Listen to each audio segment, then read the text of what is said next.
بسم اللہ الرحمن الرحیم۔ مکہ معظمہ میں ولید نامی کافر رہا کرتا تھا۔ اس کا ایک سونے کا بت تھا جس کی وہ پوجا کیا کرتا تھا۔ ایک دن اس بت میں حرکت پیدا ہوئی اور وہ کہنے لگا، لوگو، محمد اللہ کا رسول نہیں ہے، اس کی تصدیق مت کرنا، معاذ اللہ۔ ولید بڑا خوش ہوا اور باہر نکل کر اپنے دوستوں سے کہنے لگا، مبارک ہو، آج میرا معبود بولا ہے اور صاف صاف اس نے کہا ہے کہ محمد اللہ کا رسول نہیں ہے۔ یہ سن کر لوگ اس کے گھر آئے اور دیکھا کہ واقعی اس کا بت یہ جملہ دہرا رہا ہے۔ وہ لوگ بہت خوش ہوئے اور دوسرے دن ایک عام اعلان کے ذریعے ولید کے گھر میں ایک بہت بڑا اجتماع ہو گیا تاکہ اس دن لوگ بت کے منہ سے وہی جملہ سنیں۔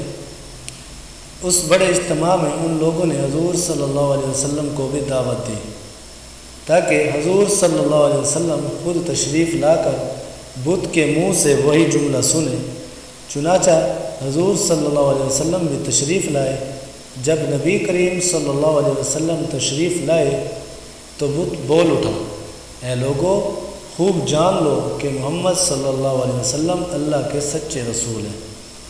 ان کا ہر ارشاد سچا ہے، ان کا دین حق پر ہے، تم اور تمہارے بت جھوٹے ہیں جو تمہیں گمراہ کرنے والے ہیں۔ اگر تم اس سچے رسول پر ایمان نہ لاؤ گے تو جہنم میں جاؤ گے، بس عقل مندی سے کام لو اور سچے رسول صلی اللہ علیہ وسلم کی غلامی اختیار کر لو۔ بت کی یہ باتیں سن کر ولید بڑا گھبرایا اور اپنے معبود کو پکڑ کر زمین پر دے مارا اور اس کے ٹکڑے ٹکڑے کر دیے۔ حضور صلی اللہ علیہ وسلم فاتحانہ طور پر واپس ہوئے تو رستے میں ایک گھوڑ سوار جو سبز پوش تھا حضور صلی اللہ علیہ وسلم سے ملا۔ اس کے ہاتھ میں تلوار تھی جس سے خون ٹپک رہا تھا۔ حضور صلی اللہ علیہ وسلم نے فرمایا، تم کون ہو؟ بولا، میں جن ہوں اور آپ کا غلام اور مسلمان ہوں، جبل طور میں رہتا ہوں، میرا نام معین بن الابر ہے۔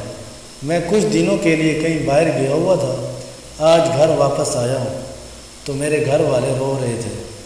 میں نے وجہ پوچھی تو معلوم ہوا کہ کافر جن جس کا نام مصفر تھا وہ مکہ میں آ کر ولید کے بت میں گھس کر حضور صلی اللہ علیہ وسلم کے خلاف فضول گوئی کر رہا ہے، اور آج پھر وہی یہی بکواس دوبارہ بت میں گھسر کر کرنے والا تھا۔